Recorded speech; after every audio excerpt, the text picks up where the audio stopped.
فلسطینی بھائیوں کے لیے دعائیں ہو رہی ہیں، اسمبلی میں بھی دعائیں ہو رہی ہیں، عدالتوں میں بھی دعائیں ہو رہی ہیں، ریاست میں بھی، ایوان بالا میں بھی دعائیں ہو رہی ہیں، مدارس میں بھی دعائیں ہو رہی ہیں،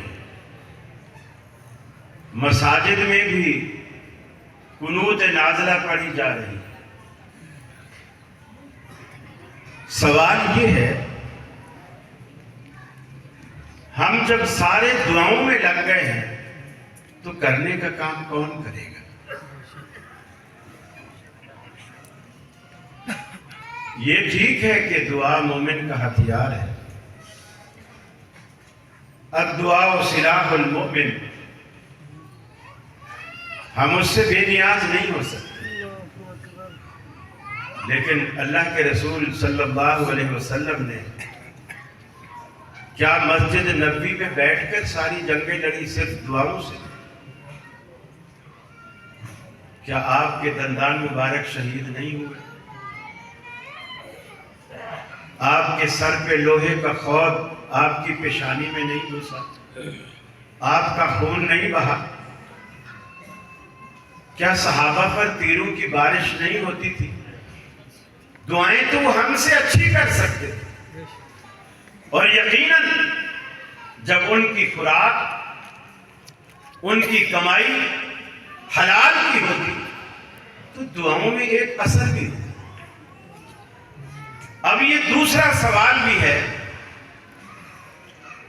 ہر مسجد میں، جمعوں میں، حتیٰ کہ بیت اللہ میں دعائیں ہو رہی ہیں، اللہ کی قسم نتیجہ ہمیں نظر نہیں آ رہا، نتیجہ نظر نہیں آ رہا۔ خرابی کہاں ہے؟ کمی کہاں ہے؟ وہ کیا چیز ہے جس نے ہماری دعاؤں سے اثر ہی ختم کر دیا؟ کراچی میں ایک بزرگ تھے، مگر وہ بھائی سعید ریشم بھائی، کوٹ روڈ کی مسجد میں ہوتے تھے۔ انہوں نے میاں نذیر حسین محدث دہلوی رحمہ اللہ کا زمانہ پایا۔ ہم جب ان کے پاس جاتے تو اکثر رو رو کے ان کے قصے سناتے۔ ایک دن انہوں نے بتایا کہ انڈیا میں قحط سالی ہے۔ اچھا، اس زمانے میں ایسا تھا کہ جس طرح آج ہمارے ہاں مسالک کے درمیان کھچاؤ اور تناؤ ہے، اس وقت یہ چیز نہیں تھی۔ اس وقت سب کا ایک مشترکہ دشمن تھا، وہ تھا انگریز۔ اس میں بریلوی، اس میں دیوبندی، اس میں اہل حدیث، سب انگریز کے خلاف تھے۔ تو چونکہ وہ مسلک کی تناؤ نہیں تھا، لوگ جاتے ایک دوسرے کے پیچھے نمازیں بھی پڑھ لیتے تھے۔ قحط سالی آئی انڈیا میں، لوگوں نے ایک وقت مقرر کیا کہ کل فلاں ٹائم فلاں جگہ نماز استسقاء ہوگی اور دعا ہوگی۔ کسی دیوبندی عالم نے نماز پڑھائی، میاں نذیر حسین دہلوی پیچھے کھڑے ہوئے تھے۔ نماز ہو گئی، دعا ہو گئی، بارش نہیں۔ دوسرے کسی دن پھر اعلان ہوا، پھر کسی حنفی عالم نے نماز پڑھائی، دعا ہوئی اور بارش نہیں ہوئی۔ پھر کسی جگہ، کسی گراؤنڈ میں بریلیوں نے اعلان کر دیا، ان کی نماز ہوئی، جماعت ہوئی، بارش نہیں ہوئی۔ کسی نے کہا کہ میاں صاحب بھی ہر روز پیچھے کھڑے ہوتے ہیں، آج ان کو آگے کھڑا کر کے دیکھو نا۔ تو انہوں نے میاں صاحب کو آگے کھڑا کیا، انہوں نے نماز پڑھائی، دعا کی۔ لوگ ابھی میدان سے ہٹے نہیں تھے کہ بارش برسنا شروع ہو۔ جب بارش ہو گئی اس وقت ان کی جوانی کا 30-35 سال گزر گئے. اسی طرح پھر موسم کہا سالیہ. لوگوں نے کہا کہ یار نئے نئے تجربے نہیں کرو. ایک تجربہ ہوا ہے. پہلی دفعہ میاں صاحب کو کھڑا کیا. انہوں نے میاں صاحب کو کھڑا کیا. میاں صاحب نے نماز پڑھائی, دعا کی, بارش نہیں. دوسرے دن پھر نماز پڑھائی, دعا کی, بارش نہیں. تیسرے دن پھر نماز پڑھائی, دعا کی, بارش نہیں. لوگوں نے کہا حضرت کیا بات ہے, آدمی تو بلکہ بڑھاپے میں زیادہ نیک ہوتا ہے نسبتاً جوانی کے. ہمارے معاشرے کا تو یہی رواج ہے. داڑھی رکھیں گے تو بڑھاپے میں, تہجد پڑھیں گے تو بڑھاپے میں, حج کریں گے تو بڑھاپے میں. جب کچھ کرنے کے قابل نہیں رہتا تو پھر بندہ سوچتا چلو اللہ کو راضی کرنے, مرنا تو اب ہے.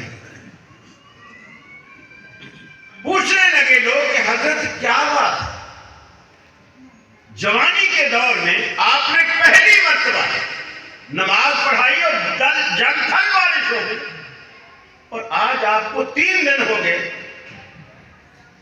تو وہ فرماتے ہیں کہ میاں صاحب پھوٹ پھوٹ کر رونے لگے. کہنے لگے کہ جب میں جوان تھا خود کماتا تھا, خود کھاتا تھا, اور میں اپنی کمائی میں حلال اور حرام کا خیال رکھتا تھا. اب میں بوڑھا ہو گیا ہوں, تم مجھے کھلاتے ہو اور مجھے نہیں معلوم کہ تم مجھے ایسا کیا کھلا رہے ہو کہ اللہ نے میری دعاؤں میں اثر ہی ختم کیا. یہ جو طلباء آپ کے مدارس سے فارغ ہوتے ہیں نا, خود بھی حلال کھاؤ اور ان بچوں کو بھی حلال. رشوت کا پیسہ چندے کے باکس میں نہ ڈالا, حلال پیسہ ڈالا. حلال پیسہ ڈالو تاکہ ان کی دعاؤں میں اثر رہے. یہ اللہ کے آگے ہاتھ اٹھائیں, اللہ پہلے سے منتظر ہو میرے بندے. میں تو اسی انتظار میں تھا کہ میرا بندہ ہاتھ اٹھائے تو میں دوں. اللہ تعالیٰ جب دینے پر آتا ہے نا, وہ یہ نہیں دیکھتا یہ کون ہے, غریب ہے, امیر ہے, سید ہے, نہیں سید ہے. امام ذہبی رحمت اللہ علیہ سیر اعلام النبلاء میں بڑی عجیب و غریب ایک بات لکھتے. امام محمد بن منقدر رحمہ اللہ, یہ امام بخاری کے بھی شاگرد ہیں, بخاری کے راوی ہیں, اور یہ کہتے ہیں کہ میں رات کا وقت تھا, مدینے کی ایک مسجد میں جا کے بیٹھا. غربت کی وجہ سے لوگ چراغ نہیں جلاتے, اندھیرا تھا. تہجد کے ٹائم میں گیا, جتنا اللہ نے توفیق دی میں نے تہجد پڑھی, پھر وہیں بیٹھ گئے مسجد. تھوڑی دیر بعد ایک شخص آیا, سردی کا موسم تھا, اس نے شال اوڑھی ہوئی تھی, مسجد میں داخل ہوا. اندھیرے کی وجہ سے میں اسے پہچان نہیں پا رہا تھا, اور میں چونکہ ایک کونے میں کھڑکی کے پاس بیٹھا تھا, اندھیرے کی وجہ سے وہ بھی مجھے نہیں دیکھ پایا. وہ سمجھا کہ وہ مسجد میں اکیلا ہے. اس نے آ کر نماز پڑھی جتنی اللہ نے توفیق دی. اس کے بعد اس نے دعا کے لیے ہاتھ اٹھائے.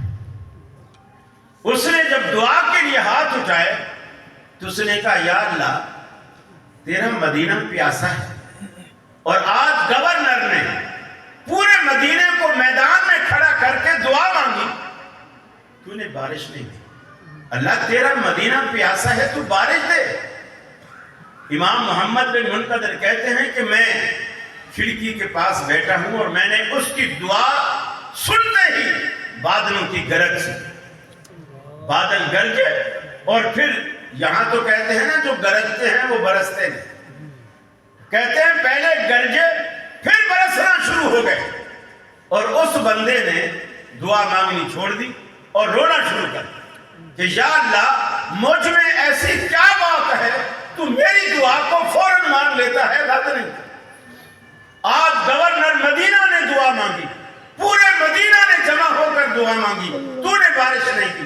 آج یہ تیرا غریب بندہ تیرے آگے ایک مرتبہ ہاتھ اٹھاتا ہے اور تو نے اس کی بات رکھ لی، میرے اندر ایسی کیا بات؟ روتا رہا، ایک ہی بات کہتا رہا، اللہ میرے اندر تجھے کیا نظر آتا ہے؟ امام محمد بن منقدر کہتے ہیں میں اس شخص کو دیکھتا رہا، تھوڑی دیر بعد مؤذن آیا، وہ چونکہ اذان سے پہلے تہجد کے ٹائم پہ آیا تھا، مؤذن آیا، یہ رونا دھونا بند کر دیا، خاموش ہو۔ مؤذن کو بھی نہیں پتا کہ مسجد میں اور کون کون بیٹھے۔ مؤذن نے اذان شروع کی، جیسے اذان شروع کی تو کہتے ہیں کہ وہ بندہ جو رو کر دعائیں مانگ رہا تھا وہ مسجد سے باہر نکل گیا، اور میں حیران ہو گیا کہ عجیب بندہ ہے، لوگ اذان کے ہونے پر مسجد میں آتے ہیں اور یہ اذان ہونے پر مسجد سے بھاگ رہا ہے، گویا نفل پڑھ رہا ہے، فرض نہیں پڑھ رہا، اور نیک اتنا ہے کہ اللہ اس کی دعا کو قبول کرتا۔ یہ کیا بات ہے؟ کہتے ہیں میں سوچ و بچار میں تھا، تھوڑی دیر بعد اذان کے بعد جب لوگ مسجد میں آنا شروع ہوئے تو میں نے دیکھا کہ وہ بندہ وہی شال اوڑھے لوگوں میں مل کے پھر مسجد میں آیا۔ میں سمجھ گیا کہ یہ بھاگا اس لیے تھا اذان سن کے تاکہ لوگوں کو اذان سے پہلے میرے یہاں آنے کی خبر نہ ہو، پتہ نہ ہو کہ میں یہاں آ کر دعا مانگی ہے یا نفل پڑھے۔ اس نیکی کو وہ چھپانا چاہتا، لوگوں میں اس لیے مل کے آیا کہ لوگ یہ سمجھے کہ میں بھی ابھی آیا ہوں جیسے وہ آیا۔ اس نے نماز پڑھی، جماعت ختم ہوئی، کچھ تسبیحات پڑھی۔ فرماتے ہیں کہ وہ جب مسجد سے نکلنے لگا میں اس کے پیچھے ہو گیا۔ میں اس نیت سے پیچھے ہوا کہ میں یہ دیکھوں اور جانوں یہ کون ہے، کیا کرتا ہے، اس کا کیا کام ہے، تاکہ میں اس سے دوستی رکھوں۔ جس بندے کی اللہ کے ہاں اتنی آؤ بھگت ہے میں اس سے دوستی رکھوں۔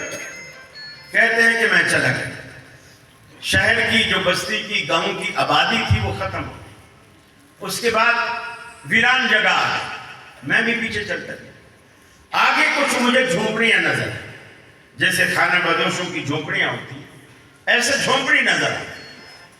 وہ شخص ایک جھونپڑی میں داخل ہو، میں پیچھے رکا اور میں نے اجازت مانگی کہ کیا میں اندر آ جاؤں؟ اس نے کہا آ جاؤ، میں اکیلا ہی رہتا ہوں۔ یہ پیچھے داخل ہو، کہتے ہیں کچھ دیر میں اس کمرے میں ایک چارپائی تھی وہاں جا کے بیٹھ گیا، ایک طرف وہ بھی بیٹھ گیا، نہ اس نے بات کی نہ میں نے بات کی۔ میں کمرے کا جائزہ، اس جھونپڑی کا جائزہ لینے لگا کہ یہاں کیا کیا رکھا ہوا ہے تاکہ مجھے پتہ چلے کہ یہ پیشے کے اعتبار سے کیا ہے۔ امام محمد بن منقدر رحمہ اللہ کہتے ہیں کہ میں نے کچھ چمڑے کے ٹکڑے، ایک آر، کچھ دھاگے، یہ میں نے دیکھے اور میں سمجھ گیا کہ پیشے کے اعتبار سے یہ شخص موچی۔ تھوڑی دیر بعد خاموشی ٹوٹی اور اس بندے نے خود سے پوچھا حضرت کیا جوتا ٹکوانا ہے؟ میں نے کہا نہیں، میں جوتا جڑوانے نہیں آیا ہوں، میں آپ سے دوستی کرنے آیا۔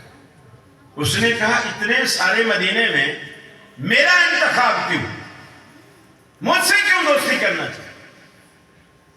وہ کہتے ہیں کہ رات جو تو نے دعا مانگی، اندھیرا تھا، تو نے مجھے نہیں دیکھا، لیکن جب تو دروازے سے اندر گزرا تھا میں نے تمہیں دیکھ لیا، تیری دعا سنی، بارش برستی دیکھی، میرا دل چاہا کہ میں تجھ سے دوستی کروں۔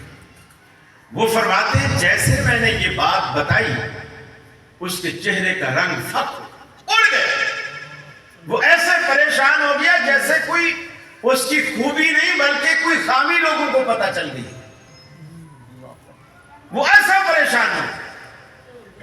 خیر میں وہاں سے چلا آیا، اگلے دن میں پھر مسجد میں گیا کہ یہ آئے گا پھر میں قریب ہوں گا، دوستی کروں گا، لیکن اگلے دن وہ مسجد میں نہیں آئے۔ اذان ہوئی مسجد میں نہیں آئے، جماعت ہوئی مسجد میں نہیں آئے۔ جب جماعت ہو گئی، کہتے ہیں کہ میں نے چونکہ اب گھر دیکھ لیا تھا اس کا، میں نے اس کی جھونپڑی کی طرف سفر کیا کہ میں ہو سکتا ہے وہ بیمار ہوں، میں اس کی عیادت ہی کر لوں۔ میں جیسے وہاں گیا تو میں نے دیکھا اس کی جھونپڑی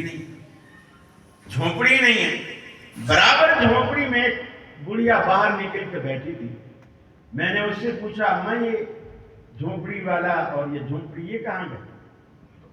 انہوں نے کہا کل تم آئے تھے اس کے پاس؟ میں نے کہا کل میں آیا تھا۔ تو بولے تو نے اس کو کیا کہا تھا؟ میں نے تو کوئی خاص بات اس سے نہیں کی۔ بولے جیسے تو اس کی جھونپڑی سے باہر نکلا نا، تیرے نکلتے ہی اس نے ساری جھونپڑی اپنی اکھاڑی، لپیٹی، باندھا، اپنی سواری کے اوپر، گدھے کے اوپر رکھا، خود بھی اس پر سوار ہوا اور ہجرت کر کے کہیں چلا گیا اور ہمیں بتا کر نہیں گیا کہ کہاں گیا۔ امام محمد بن منقدر کہتے ہیں میں ساری زندگی مختلف بستیوں میں اس کو ڈھونڈتا رہا لیکن وہ مجھے کہیں نہیں ملا۔ میرا کہنے کا مقصد یہ ہے، ان طلباء سے، علماء سے، آپ تاجروں سے، وہ موچی ہے، پیشے ہے۔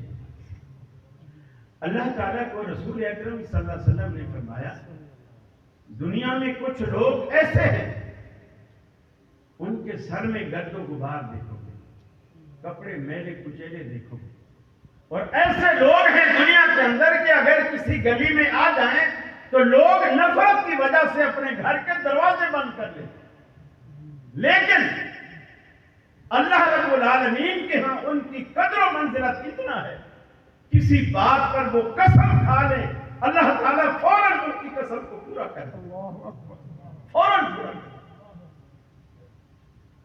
وہ ظرف پیدا کرو اہل حدیثوں، وہ ظرف پیدا کرو، وہ پیسوں سے نہیں آتا،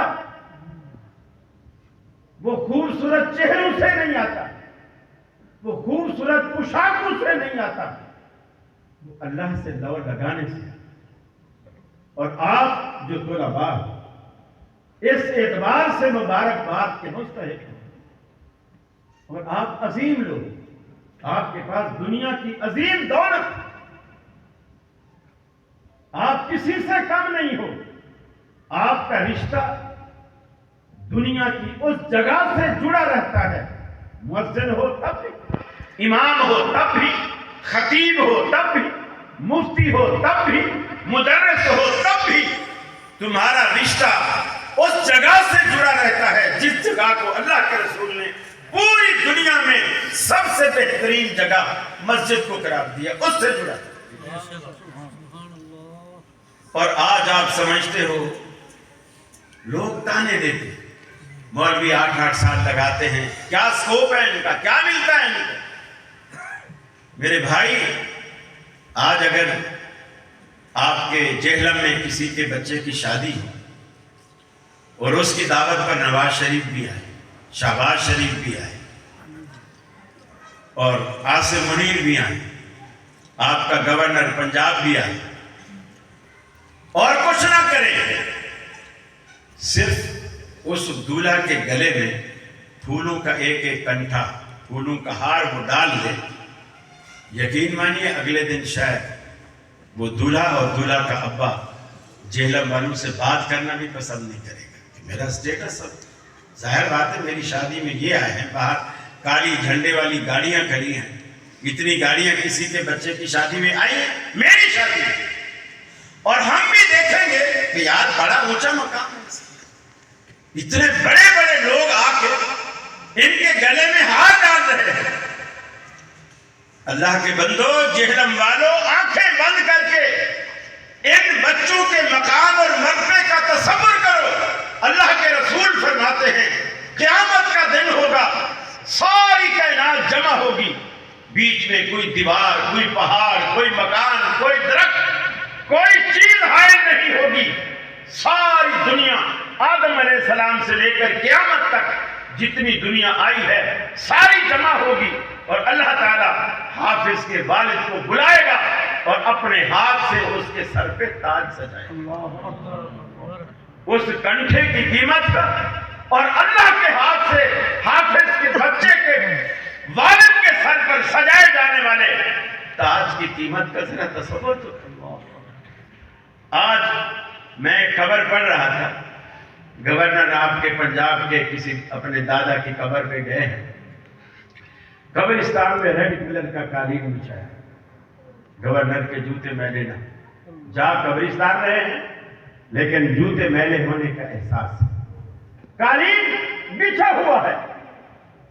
اور اگر یہاں بھی وہ آتا نا، یقیناً معذرت کے ساتھ ہم بھی یہی اکرام کرتے، اس کی گاڑی سے لے کر اسٹیج تک ریڈ کلر کا یا گرین کلر کا کارپیٹ بچھاتے، وہ یہاں آتا، آپ کہتے یار کیا ٹور ہے بندے، کیا وقار ہے، کیا عزت ہے۔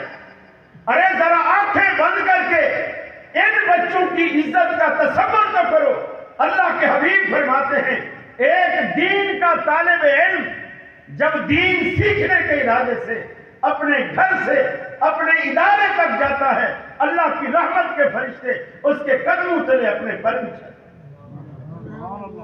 اس عزت کا تصور تو کرو۔ ہم سمجھتے ہیں ان کا سکوپ کیا ہے، یہ آگے کریں گے کیا، یہ کھائیں گے کیا، یہ پیئیں گے کیا۔ مولانا عبداللہ گرداس پوری رحمت اللہ علیہ فرمایا کرتے تھے، وہ تقریر میں تھوڑا تھوڑا مزاح بھی فرماتے، وہ فرمایا کرتے تھے میں لوگوں سے کہتا ہوں بچوں کو پڑھاؤ، دین کا عالم بنا، تو مجھے لوگ کہتے ہیں کیوں بچوں کو بھوکا مارنا ہے، یہ عالم بن کے بھوکے مریں گے۔ تو کہتے تھے کہ میں ان سے کہتا تھا کہ مجھے بتاؤ آج تک کبھی سنا ہے تم نے کوئی ریڈیو میں، کوئی ٹی وی میں، کبھی اخبار میں پڑھا ہو کہ فلاں علاقے میں مولوی بھوک سے مر گیا؟ کبھی سنا ہے آپ لوگوں نے بھی؟ پھر وہ کہتے تھے یہ ضرور سنا ہوگا فلاں علاقے میں مولوی زیادہ کھا کے مر گیا۔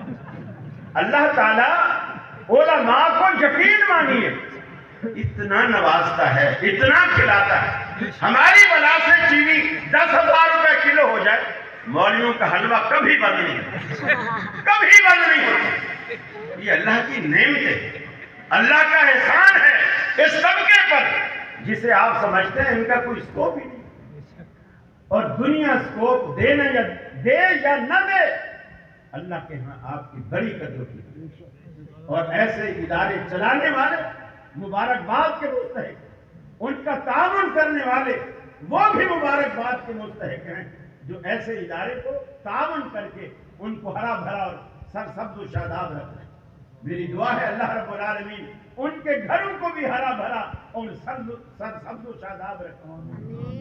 جو اللہ کے دین کے ان قدموں کو کامیاب دیکھنا چاہتے ہیں، اللہ رب العالمین ان کو دنیا اور آخرت دونوں جہانوں میں کامیاب کرے۔ دوسری بات یہ،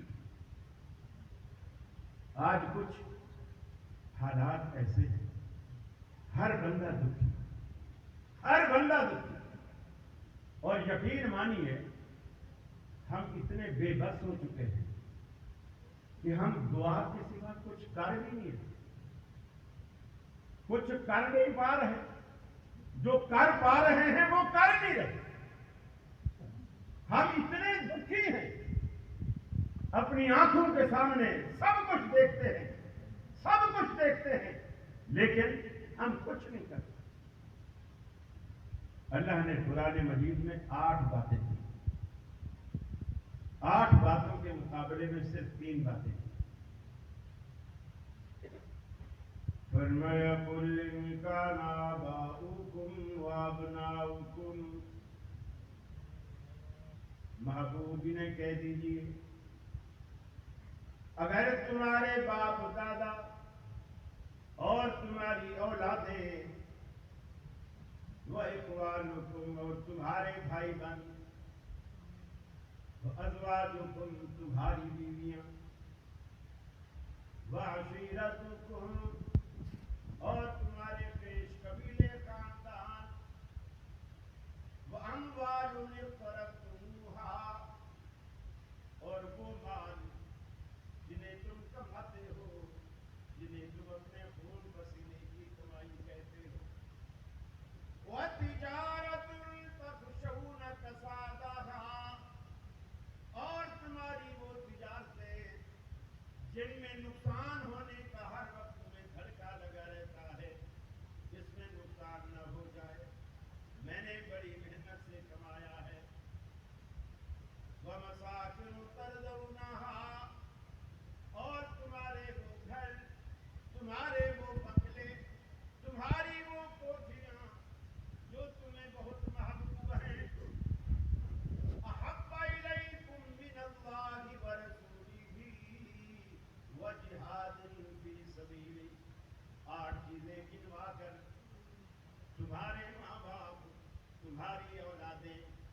تمہارے بھائی بہن، تمہاری بیویاں، تمہارے خاندان، تمہارے وہ مال جو تم نے کمایا، اور تمہاری وہ تجارتیں جن کے نقصان کا تمہیں ہر وقت ڈر لگا رہتا ہے، یہ ساری کی ساری چیزیں فرمایا اگر احب الیکم من اللہ ورسولہ، اگر تمہیں اللہ سے، اس کے رسول سے، وجہاد فی سبیلہ، اللہ کے راستے میں جہاد کرنے سے، اگر یہ 8 چیزیں تمہیں زیادہ محبوب ہیں ان 3 چیزوں کی بنسبت، فتربصوا، اللہ کا قرآن کہتا ہے تو پھر انتظار کرو، فتربصوا، پھر انتظار کرو، کس بات کا انتظار کرو؟ حتی یاتی اللہ بامرہ، یہاں تک کہ اللہ رب العالمین اپنا فیصلہ سنا دے۔ پھر اللہ کا فیصلہ کیا ہوتا ہے؟ پھر اللہ رب العالمین کے اس فیصلے کا انتظار کرو جو عذاب علیم کی شکل میں آنے والا ہے۔ اور اگر تم اللہ سے زیادہ، رسول سے زیادہ، جہاد فی سبیل اللہ سے زیادہ ان 8 چیزوں کو محبوب رکھتے ہو تو فرمایا واللہ لا یہدی القوم الفاسقین، اللہ تعالیٰ فاسق قوم کو پسند محبت نہیں کرتا، انہیں پسند نہیں رکھتا، انہیں محبوب نہیں رکھتا۔ اللہ نے فسق و فجور کا فتویٰ لگا دیا، دعائیں ضرور کیجئے مگر عملی قدم بھی اٹھائیے، عملی قدم بھی اٹھائیے، دعائیں کیجئے، دعائیں مومن کا ہتھیار ہے، مگر دعائیں کرنے سے پہلے اپنے پیٹ میں، اپنے بچوں کے پیٹ میں حلال نوالا ڈالیے تاکہ تمہاری دعائیں رہ گا نہ جائیں۔ اللہ رب العالمین آپ کی دعاؤں کو قبول کرے۔ ساری دنیا دعاؤں میں لگی ہے لیکن نتیجہ صفر ہے، گاجر مولی کی طرح مسلمان کٹ رہے ہیں۔ بچپن سے ہم پڑھتے اور سنتے چلے آ رہے ہیں کہ فلسطین یہودیوں کے قبضے میں ہے، باقی سارے مسلم ممالک تقریباً 57 کے 57 ممالک سارے آزاد ہیں، صرف فلسطین یہودیوں کے قبضے میں ہے۔ لیکن آج پتہ چلتا ہے کہ صرف فلسطین ہی آزاد ہے، باقی سارے 57 ممالک یہودیوں کے قبضے میں ہے۔ آج صرف فلسطین آزاد ہے۔ 3 بچے شہید کرنے کے بعد باپ بیکری سے بسکٹ لاتا ہے، اپنے دوسرے زندہ بچوں میں تقسیم کرتا ہے کہ خوش ہو جاؤ، اللہ نے مجھے 3 شہیدوں کا باپ بنایا ہے۔ مسلمانوں تمہاری غیرت کہاں گئی؟ آپ کے لگتے جگر ہیں، اپنا خون تو خون ہے، دوسروں کا خون پانی، اپنا غم تو غم ہے، دوسروں کا غم کہانی۔ ارے یہ وقت ہم پر بھی آ سکتا ہے، اللہ محفوظ رکھے۔ یہ دنیا سدا رہنے کی چیز نہیں ہے۔ اس دنیا میں آج دنیا میں آنے جانے کا سلسلہ لگا ہوا ہے، آنے جانے کا کھیل جاری ہے، کوئی کیا جانے کس کی باری ہے۔ سر پہ منڈلا رہا ہے اسرائیل، موت کا خوف دل پہ طاری ہے۔ آخرکار سب جدا ہوں گے، آخرکار سب جدا ہوں گے، 4 دن کی یہ رشتہ داری ہے۔ یوں تو میٹھا بہت ہے جام حیات، مگر آخری گھونٹ اس کا کھاری ہے۔ لیکن یہ آخری گھونٹ ہم سب نے پینا ہے۔ جب آمنہ کا لال بھی دنیا میں نہیں رہا، مجھے بتلاؤ اور کون کس کھیت کی بھولی ہے جو اس دنیا میں سدا رہے گا؟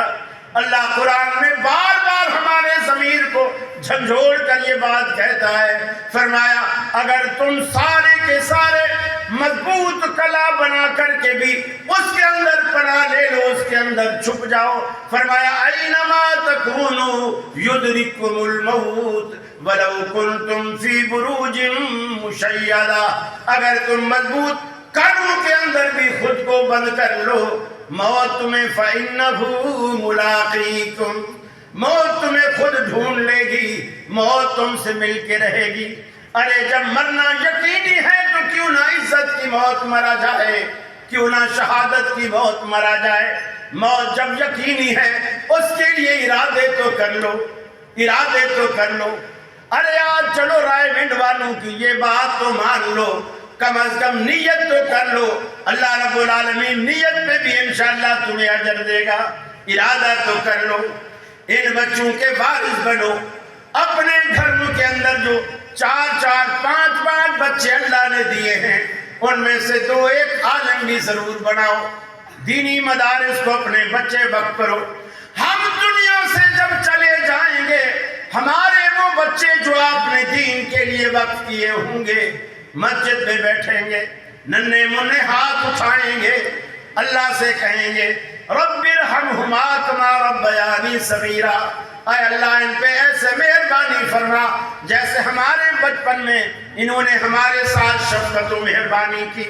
ہمیں چلنا نہیں آتا تھا, ہمارے ابا نے انگلی پکڑ کر ہمیں چلایا.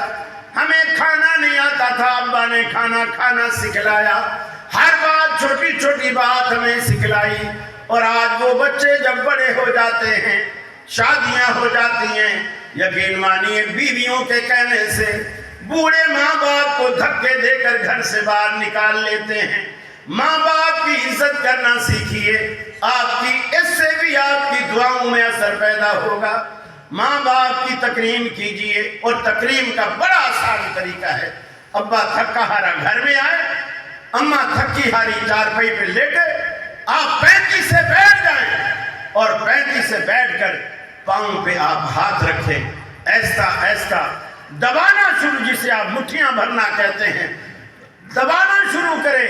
یقین مانیے آپ کو ایسے لگے گا کہ آپ نے ابا یا اماں کے پاؤں پر ہاتھ نہیں رکھا بلکہ دعا والے بٹن پہ ہاتھ رکھ دیا. ماں باپ اسی وقت دعائیں دینا شروع کر دیتے, جیتے رہو بیٹا, سدا سکھی رہو بیٹا. بعض تو یہ تک دعائیں دیتے ہیں اللہ کرے میری عمر بھی تجھے لگ جائے بیٹا. دنیا میں ماں باپ کے علاوہ یہ دعائیں دینے والا کوئی نہیں. لوگ آپ کی ٹانگیں کھینچیں گے. میرے بھائی, یہ اللہ نے اگر گھر میں آپ کے بوڑھے ماں باپ رکھے ہیں تو اسے بھی اللہ کی ایک نعمت سمجھو, اس کی قدر کرو کہ اللہ نے آپ کے لیے جنت کے 2 دروازے کھول رکھے. امام ابن سیرین رحمۃ اللہ علیہ, ان کی والدہ فوت ہوئی, رونے لگے. کسی نے کہا حضرت آپ تو ہمیں صبر کی تلقین کرتے ہیں اور آپ والدہ کے وفات پر اتنا رو رہے ہیں. انہوں نے کہا مرنا تو سب نے, میں وفات پہ نہیں رو رہا, میں رو اس لیے رہا ہوں اللہ نے میرے لیے جنت کے 2 دروازے کھولے تھے, ایک ماں کی شکل میں, ایک باپ کی شکل میں, اور آج ان میں سے ایک دروازہ بند ہو. میرے بھائیوں, اس سے پہلے کہ اللہ آپ پر جنت کے دونوں دروازے بند کر دے, ان دروازوں کو اپنے لیے ہمیشہ کے لیے کھلوا لیجیے, اور وہ ماں اور باپ کی خدمت سے ایسا. ورنہ یقین مانیے وہ وقت دور نہیں ہے. یہ ضعیفی صرف ان کو نہیں آئی, یہ ضعیفی ہم پر بھی ہے. آج وہ کمر جھکے ہوئے ہیں, لوگ مذاق کرتے ہیں. لوگ بورا جا رہا ہو لاٹھی کے سارے کمر جھکا تو لوگ پوچھتے ہیں بابا جی یہ کمان کتنے میں خریدی ہے؟ کمر میں خم ہے نا, بابا جی یہ کمان کتنے میں خریدی ہے؟ وہ کہتا ہے بیٹا تمہیں فکر مند ہونے کی ضرورت نہیں, جب میری عمر کو آؤ گے مفت مل جائے گی, یہ مفت ملے گی. آج کتنے ماں باپ ایسے ہیں, یقین مانیے جو بیٹے اولادیں ان کو خون کے آنسو ملے. اللہ نے قرآن مجید میں بہت ساری باتیں کی. وَقَضَىٰ رَبُّكَ أَلَّا تَعْبُدُوا إِلَّا إِيَّاهُ وَبِالْوَالِدَيْنِ إِحْسَانًا. اللہ رب العالمین نے تم پر یہ بات واجب اور فرض کر دی, اللہ کے سوا کبھی کسی کی بندگی نہ کرنا. وَبِالْوَالِدَيْنِ إِحْسَانًا, ماں باپ کے ساتھ حسن و سلوک کرنا. آج دنیا کے اندر کتنے بوڑھے ایسے ہیں, اللہ رب العالمین آپ کو دکھاتا ہے ایک عمر ایسی آتی ہے کہ منہ بھی سفید ہو گئے, منہ میں بتی سی بھی غائب ہو گئی, کانوں سے سنوائی جاتی رہی, زبان سے گویائی جاتی رہی, آنکھوں سے بینائی جاتی رہی.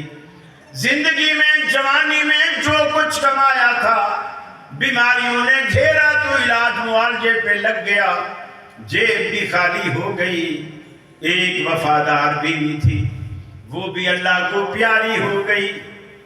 جوان اولاد نے بیویوں کے کہنے پر یہ بوڑھا ساری رات گھر میں کھانستا ہے، دمے کا مریض ہے، نہ سوتا ہے نہ سونے دیتا ہے، اسے گھر سے باہر نکالو، یا بڈھا اس گھر میں رہے گا یا ہم رہیں گی، اس کے ہوتے ہوئے ہم نہیں رہ سکتے۔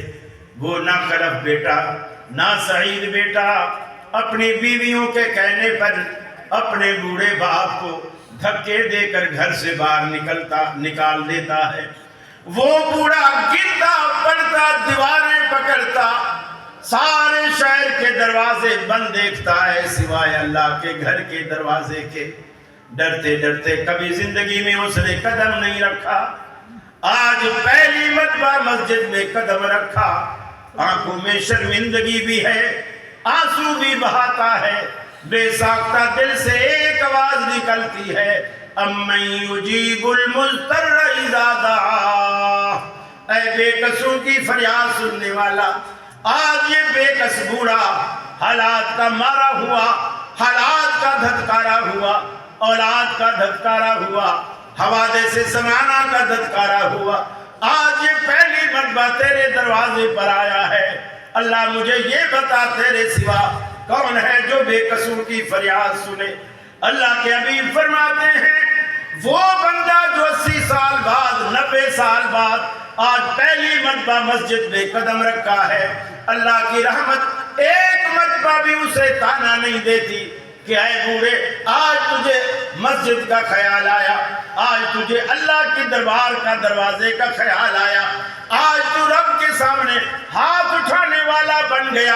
ایک مرتبہ بھی اللہ کی رحمت اسے تانا نہیں دیتی، بلکہ اللہ کے رسول فرماتے ہیں، حدیث قدسی ہے، اللہ کہتا ہے وَعِزَّتِي وَجَلَالِي، مجھے میرے عزت کی قسم، میرے جلال کی قسم، فرمایا اگر تم زمین سے لے کر آسمان تک ساری کی ساری فضا کو گناہوں سے بھر کر میرے دروازے پر آ جاؤ اور ایک مرتبہ کہہ دو اللہم اغفر لی، اللہ مجھے بخش دے، فرمایا مجھے حیات یہ ہے کہ میں اپنے بندے کے ہاتھوں کو خالی لوٹا دوں۔ اس کے دروازے پر ایک مرتبہ جہلم والو آؤ تو صحیح، ایک مرتبہ اس کے دروازے پر آؤ تو صحیح، ندامت کے 2 اشک بہاؤ تو صحیح، اپنی جبین نیاز جھکاؤ تو صحیح، اپنا دستے سوال اٹھاؤ تو صحیح، اپنی طلب کا دامن پھیلاؤ تو صحیح، اس کے لطف و کرم کو آزماؤ تو صحیح۔ اللہ کہتا ہے میرے بندے تیرے آنے میں دیر ہو سکتی ہے، میرے راضی ہونے میں ہرگز دیر نہ ہوگی۔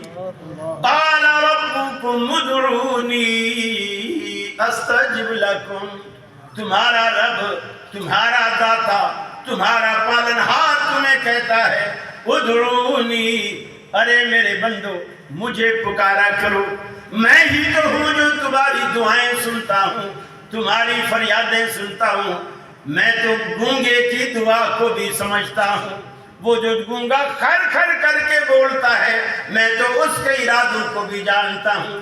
میرا دروازہ چھوڑ کر کہاں جاتا ہے، جہاں بھی جائے گا لوٹا جائے گا۔ قدم قدم پر لٹیرے بیٹھے ہیں، قدم قدم پر لٹیرے ہیں۔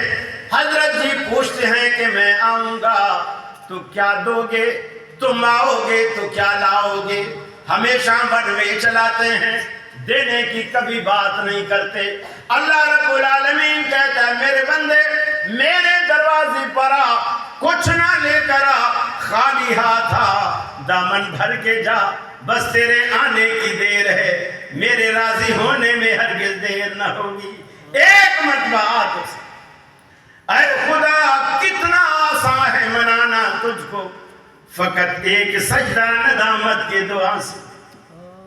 دنیا کی کوئی طاقت اتنی آسانی سے نہیں مانتی مسلمانوں جتنا آپ کا رب اتنی آسانی سے مانتا۔ آپ کے 2 آنسو اس کی رحمت کے سمندر میں ہلچل مچا دے، اس کی رحمت کے سمندر میں جوش پیدا کر دے۔ اور پھر یہ چونکہ اہل حدیث کا سٹیج ہے، اگر یہ نہ کہوں تو یہ بھی حق تلفی ہوگی.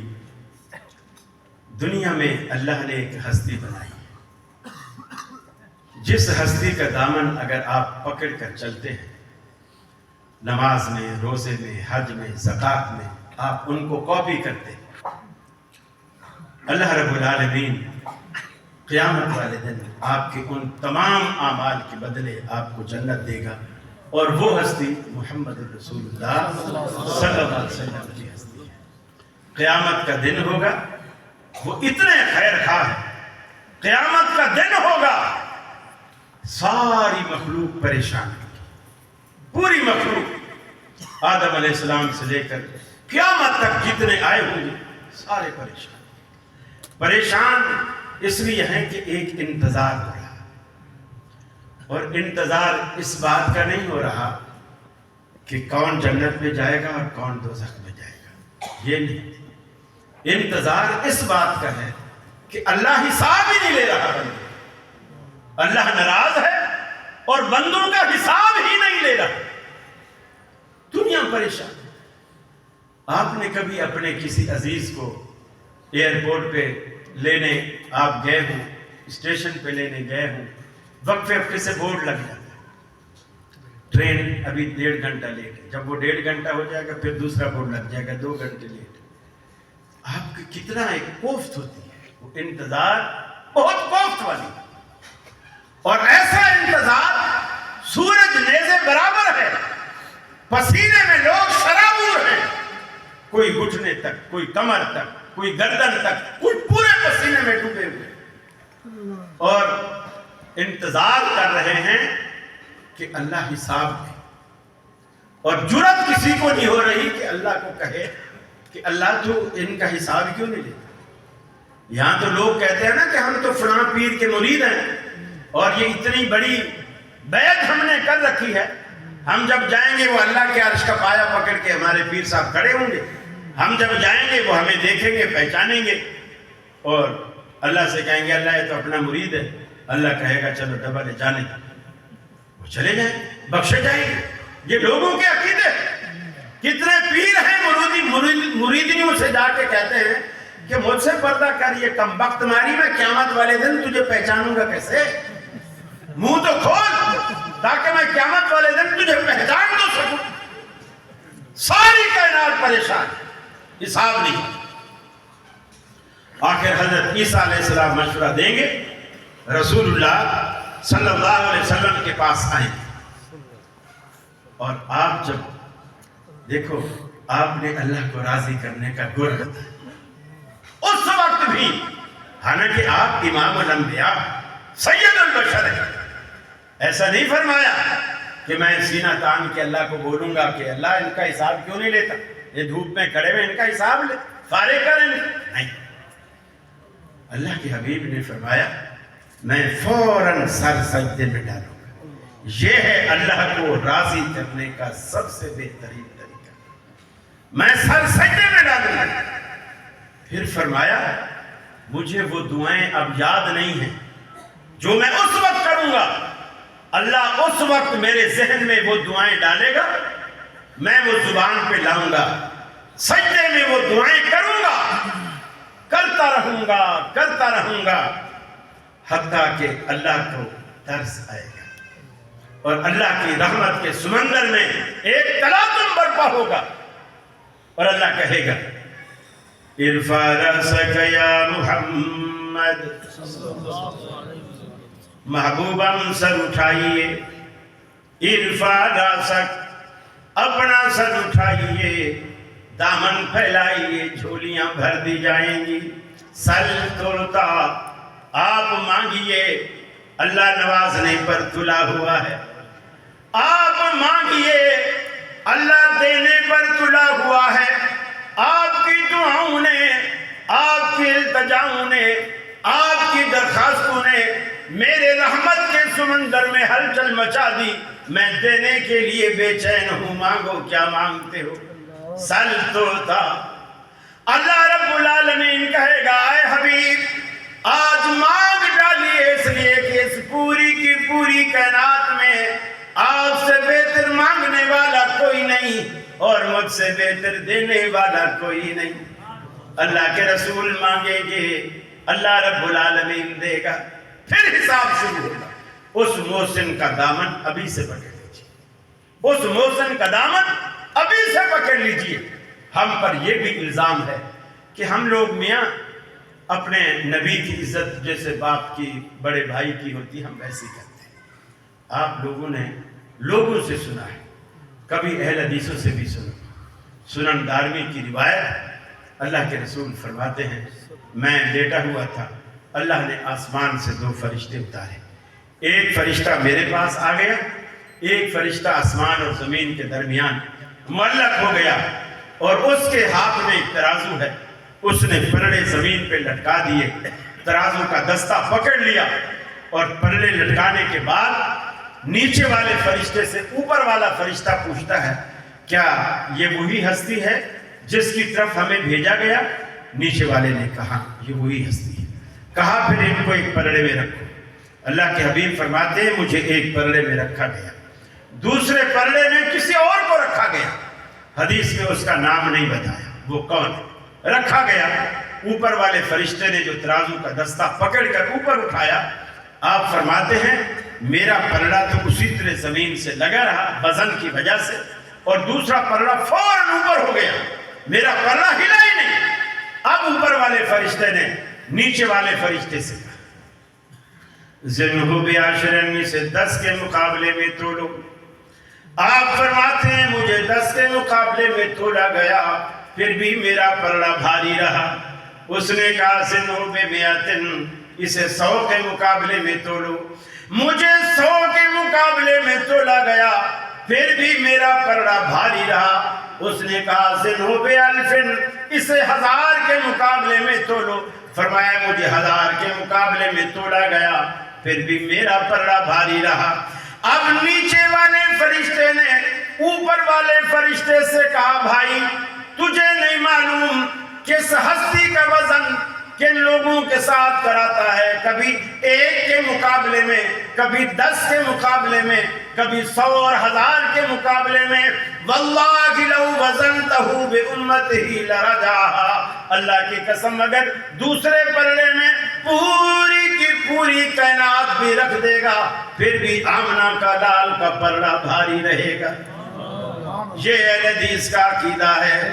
ارے دنیا کے چاروں امام ملا لیجئے, سارے محدثین ملا لیجئے, جتنے بھی نیک لوگ ہیں, صحابہ کرام ہیں, کتب غوث ابدال جتنے لوگوں نے بنا رکھے ہیں, سارے ایک پلڑے میں ڈال لو. ساری کائنات ایک طرف, دوسری طرف امام الانبیاء اکیلے سب پر بھاری ہیں. ہم کسی بڑے بھائی کی طرح, باپ کی طرح نہیں سمجھتے. یہ ہمارے دل میں ایک مقام ہے جو اللہ تبارک و تعالیٰ کے رسول نے خود اپنے بارے میں یہ مقام بیان فرمایا. اللہ سے دعا ہے اللہ رب العالمین میں نے جو ٹوٹی پھوٹی باتیں بیان کی ہیں, عرض کی ہیں, اللہ مجھے بھی اور آپ کو بھی عمل کی توفیق عطا فرمائے. میرے پیچھے ماشاءاللہ پنجاب کے بڑے بڑے شعر خطیب تشریف فرما ہے. حضرت سیتین شاہ صاحب بھی میرا خیال ہے یا پہنچ چکے ہیں, پہنچنے والے ہیں. عبدالرزاق ساجد صاحب بھی ماشاءاللہ میرے پسندیدہ, جی ماشاءاللہ وہ بھی ماشاءاللہ تشریف فرما ہیں, اور انشاءاللہ آپ کو فرمائیں گے, اور امید ہے کہ آپ یہاں سے کچھ سیکھ کے جائیں گے, لے کے جائیں گے. اللہ تعالیٰ اس کانفرنس کا جو مقصد ہے اللہ رب العالمین پورا فرمائے. ان فارغ التحصیل طلباء کو, اساتذہ کے لیے بھی, ماں باپ کے لیے بھی, آپ کے اہل علاقہ کے لیے بھی ان کو صدقہ جاریہ بنائے. وآخر دعوانا ان الحمدللہ رب العالمین. السلام علیکم.